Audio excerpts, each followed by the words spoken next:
આ છે financial મેનેજમેન્ટનો second lecture. Last લેક્ચરમાં આપણે ફાઇનાન્શિયલ મેનેજમેન્ટની મિનિંગ અને ડેફિનેશન જોઈ ગયા, અને આ લેક્ચરમાં આપણે સ્કોપ ઓફ ફાઇનાન્શિયલ મેનેજમેન્ટ જોશું. એ પહેલાં થોડું રિવાઇઝ કરી લઈએ કે ફાઇનાન્શિયલ મેનેજમેન્ટ એટલે શું થાય. તો શોર્ટમાં કહું તો ફાઇનાન્શિયલ મેનેજમેન્ટ એટલે શું, તો કે જે કંઈ પણ ફાઇનાન્શિયલ રિસોર્સિસ છે બિઝનેસમાં એને પ્લાન કરવું અને એને કંટ્રોલ કરવું. અને જે ઓલી બીજી ડેફિનેશન હતી એમાં શું કીધું હતું કે financial management include planning, organizing, commanding, coordinating and controlling of all the activity of acquisition and allocation of the financial resources, keeping in mind the financial objective. જે financial objective છે એને કન્સિડર કરી અને financial resources એક્વાયર કરવાના છે અને એને allocate કરવાના છે.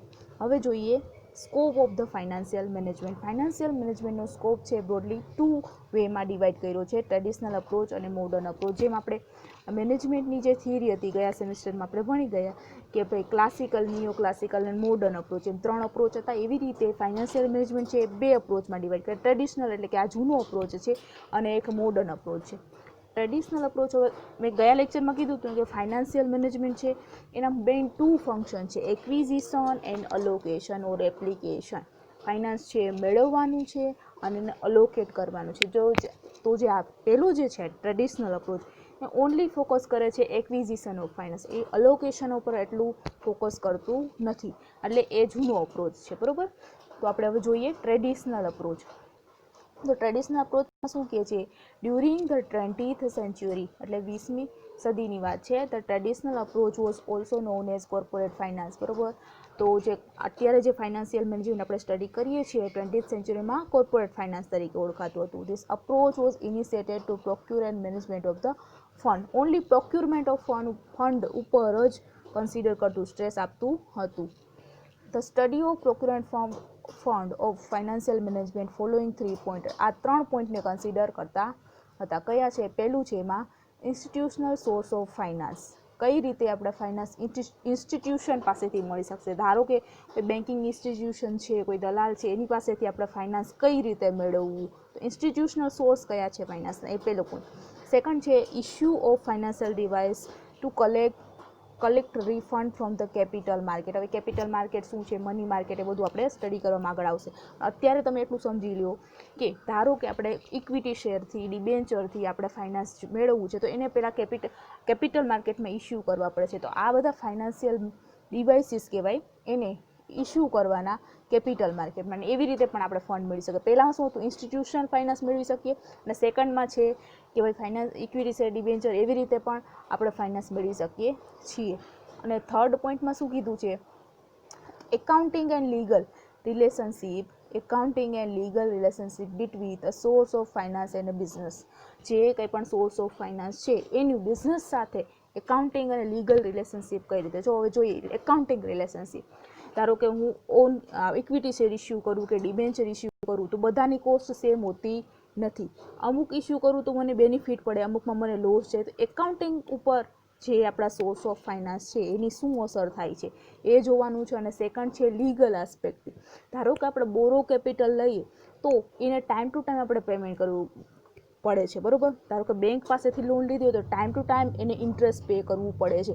એ લીગલ આસ્પેક્ટ થઈ ગયું.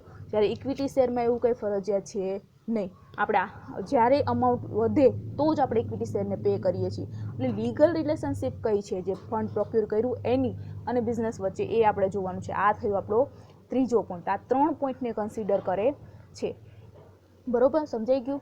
હવે આગળ શું કહે છે, in this approach the finance require not for regular business. હજી આ એક પોઈન્ટ ધ્યાનમાં રાખવાનો કે ટ્રેડિશનલ જે હતો, ટ્રેડિશનલ અપ્રોચ હતો, એમાં ફાઇનાન્સ રેગ્યુલર ટર્મ બિઝનેસ માટે જોતો નથી. એ ટ્રેડિશનલ અપ્રોચમાં એવું માનતા હતા કે ભાઈ રેગ્યુલર બિઝનેસ માટે ફાઇનાન્સ જોતું નથી. ફાઇનાન્સ હંમેશા ઓકેઝનલ ઇવેન્ટ માટે જોશે. ઓકેઝનલ ઇવેન્ટ કઈ કઈ, તો કે રીઓર્ગેનાઇઝેશન, પ્રમોશન, લિક્વિડેશન, એક્સપાન્શન. જ્યારે બિઝનેસ એક્સપાન્ડ કરવું હોય, પ્રમોશન હોય, રીઓર્ગેનાઇઝ પાછો બિઝનેસ કરવો છે, તો એના માટે જ આપણે ફાઇનાન્સની જરૂર પડશે. ડે ટુ ડે એક્ટિવિટીમાં જરૂર પડશે નહીં. એવું ટ્રેડિશનલ અપ્રોચમાં કેમ આવ્યું હતું. It was consider essential to have fund for such event. એટલે આવી જે કંઈ પણ ઓકેઝનલ ઇવેન્ટ થશે એના માટે ફંડની જરૂર પડે છે, અને એ માટે આપણે ફંડ મેળવીએ છીએ. Regarded as a crucial function of finance. એટલે ફાઇનાન્શિયલ મેનેજમેન્ટ એક જ નિર્ણાયક ફંક્શન હતો, શું તો ઓકેશનલ ઇવેન્ટ છે એના માટે જ ફાઇનાન્સ મેળવવાનું, બરાબર. પછી શું કહે છે, though he was not accountable for effective utilization, બરાબર. ટ્રેડિશનલ અપ્રોચમાં ફાઇનાન્શિયલ મેનેજર જે હતો એને ખાલી ફંડ પ્રોક્યુર કરીને યુટિલાઇઝેશન કરવાનો એનો કોઈ પાર્ટ હતો નહીં. His responsibility was two gate require fund from external partner for the fair term, જે કંઈ પણ છે વ્યાજબી ભાવે આપણે ફાઇનાન્સ લઈ આવવું, બસ એટલું એનું ભાગ હતો. The traditional approach of finance will stay until the 5th decade of 20th century. The traditional approach of only emphasize on fund procurement. કીધું ને કે ફંડ પ્રોક્યુરમેન્ટ ઉપર જ emphasize કરતું હતું. Hence it is considered as a narrow and a defective, બરોબર. Traditional approach એક narrow approach હતો, બ્રોડ અપ્રોચ નહોતો, કેમ કે એક જ પાર્ટ ઉપર કન્સિડર કરતો, અને એક ડિફેક્ટિવ અપ્રોચ હતો. સમજાઈ ગયું એટલું.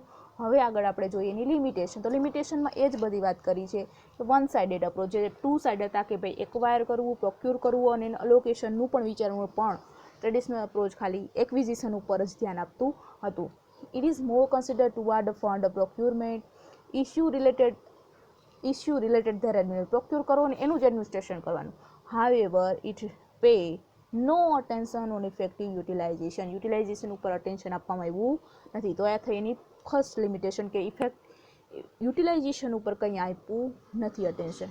સેકન્ડ છે, it give the importance of financial problem of the corporation.